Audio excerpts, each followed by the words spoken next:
Well, being a book ghostwriter has its ups and downs, but primarily, being an internet-based book ghostwriter has special permutations and perambulations. It can be a kind of dream, basing your entire book ghostwriting business on the World Wide Web www and the internet, which is currently based in Switzerland, halfway across the world, from where I am, in the Pacific Northwest United States. Soon, I understand, we will need to start picking up on the internet, or whatever it will be called, coming from much closer to us, in Japan.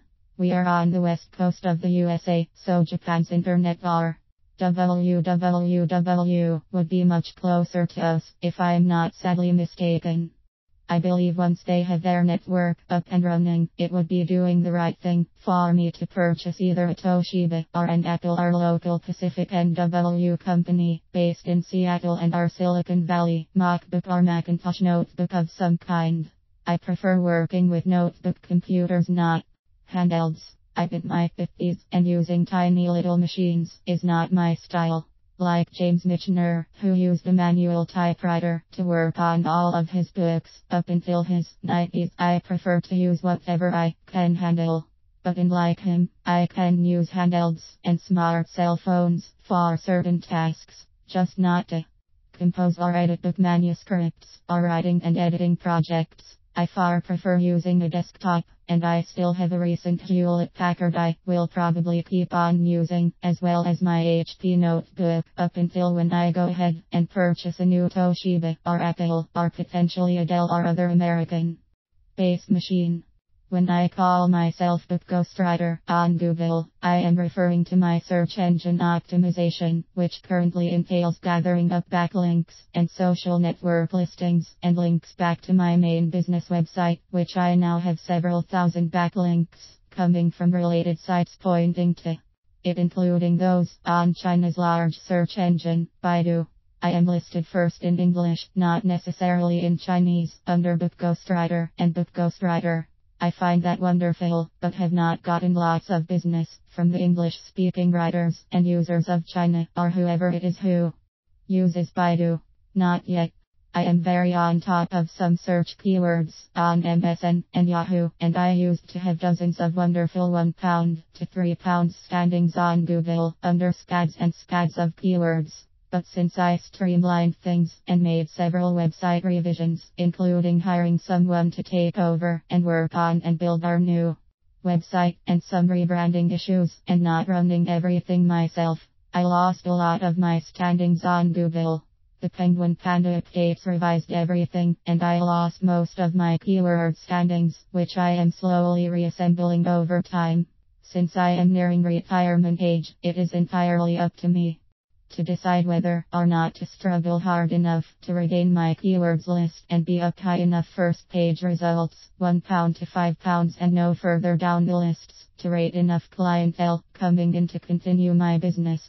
All in all, my social network contacts, other methods of finding business such as word of mouth, circulating from prior clients, and social networks again, etc. are helping me far more than mere search engine listings, even those on Google, the primary search engine on the face of the planet. Well, Baidu will assume greater importance over the years, as the Japanese internet, whatever it will be called, assumes greater prominence. Whether or not it will take over from the European internet, based in Switzerland, I do not know. Nobody knows about this in depth just yet. I am thinking it will be wiser for me here in Washington State to jump on the Japanese net as soon as it becomes necessary for me to do so. I use Comcast cable services where I live and at work too, and it is a good, working, secure service with fabulous uptime. I use an adequate antivirus, and even neo-Nazis haven't been able to slow me down.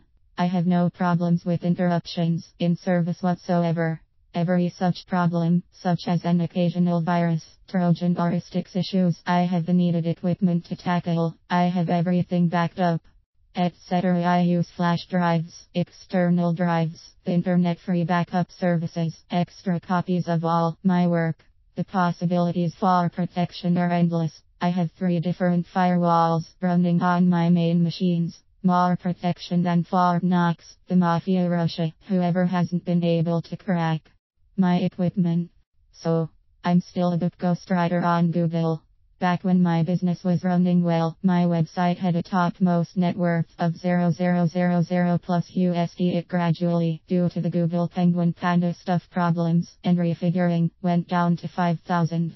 And due to my streamlining things and recreating my website, it finally dropped down all the way to only 0.000 or less in worth.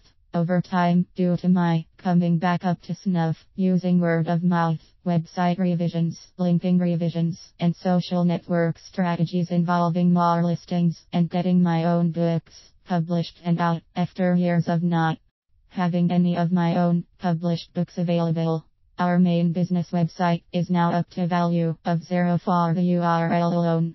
Strategically, that makes more sense than it having been worth even 5,000 before. The website is slowly going obsolete on the internet as a major business method, being replaced by social networks and business sites that list your business instead of you needing to run a website or sites. I used to have a dozen linked websites. Now I only have 3. 2 of them are my main business sites, one a regular WordPress site and the other a blog site on WordPress as well. I miss having total control, but it is working for my and the business, which entails sending book and other ghostwriting and editing work out to various people on my list. I started in 2003 as a simple book ghostwriter on Google, and I branched out from there to over 5,000 people I can now contact and give work assignments to, who pay me 15% out of whatever they make. I'm no millionaire, but am presently making a comfortable living.